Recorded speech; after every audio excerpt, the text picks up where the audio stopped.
The first time they found him, he was lying unconscious in a life pod drifting between the spiral arms. No registry code, no distress signal, no identifying beacon. The medtechs aboard the salvage ship assumed he was just another lost colonist until the scanners began to scream. His DNA wasn't in any database. Not human, not hybrid, not even a classified genome from black-budget Terran labs. It wasn't unknown, it was unrecognizable, as if someone had rewritten biology from the ground up. But it wasn't the scientists who first sensed the truth. It was the predators.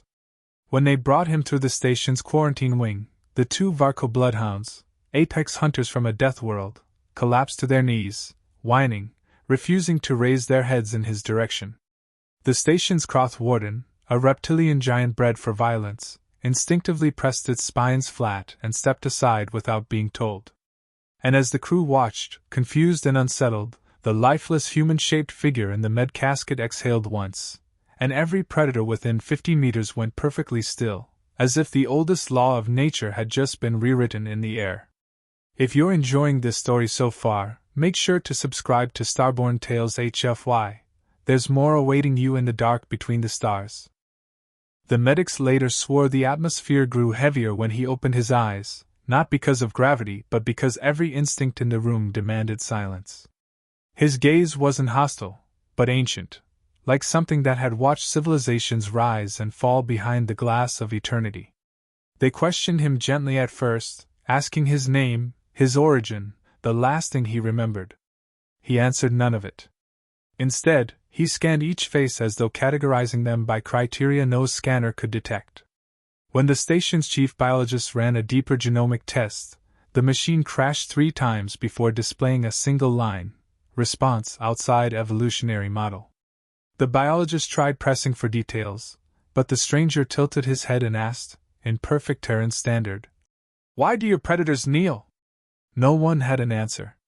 They brought in a pack of Mantisarii trackers, predatory xenomorphs immune to fear by design, and yet even they refused to enter the room unless physically pushed.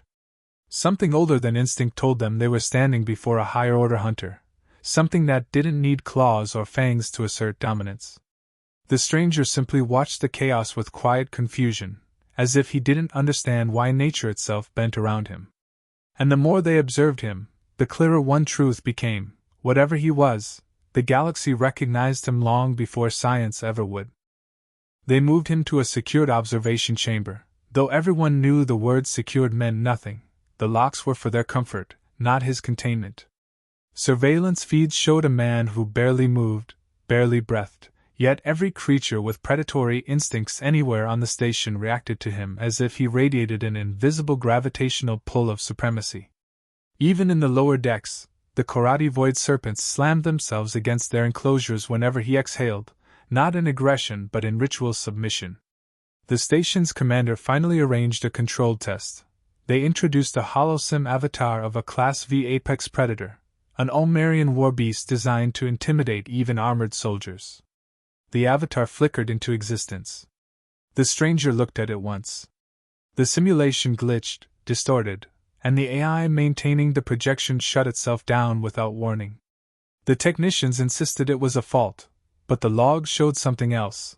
The beast's neural emulation matrix had collapsed from interacting with an incompatible superior behavioral pattern. Machines didn't fear. Yet even they crashed under the weight of him. When asked again who he truly was, he answered with a quiet, almost puzzled honesty. "I don't know."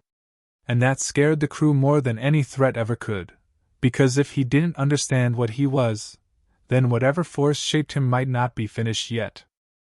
Over the next days, the station began to change around him, not physically, but in atmosphere, in tension, in behavior. Predators throughout the habitat grew restless, pacing in circles, refusing food, bowing their heads whenever his footsteps echoed through the metal corridors. Even species that had never encountered humans, never evolved alongside Terran life, reacted as though some buried survival algorithm had awakened inside them. A council ship arrived, demanding custody, claiming he was a potential bioweapon or an engineered infiltrator. But the moment their armed escorts saw him, every soldier, hardened, disciplined, cybernetically enhanced, froze as if their nervous systems had been overridden by a primal directive. Their captain tried to give an order. Her voice cracked, her pupils dilated, and her hand involuntarily dropped her weapon. "He isn't hostile," the station commander insisted. "He just exists." But existence itself was the problem. The stranger began speaking more, asking questions that were too precise, too fundamental. "Why is your prey so abundant?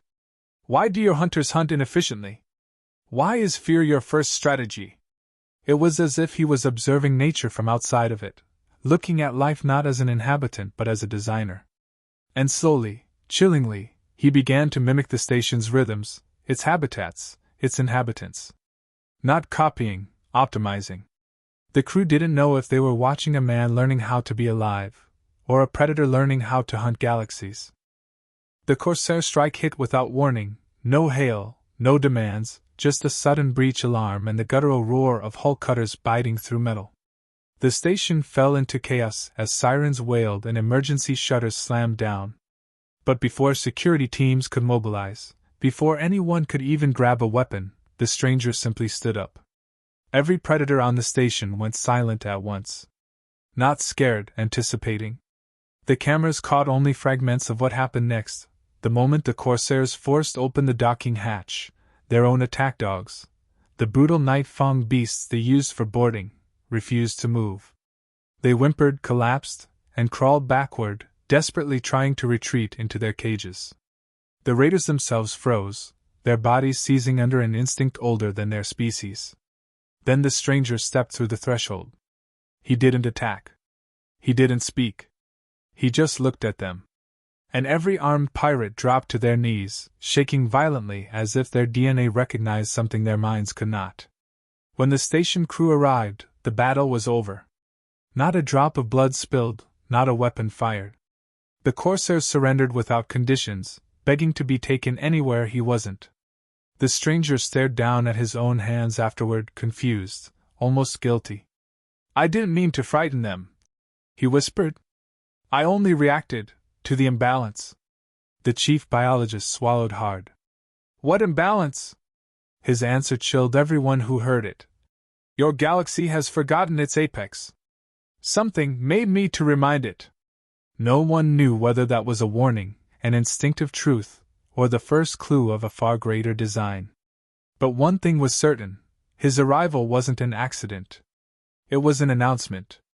And the predators of the stars had already understood it long before anyone else. If you enjoyed this tale, subscribe to Starborn Tales HFY, and tell me in the comments.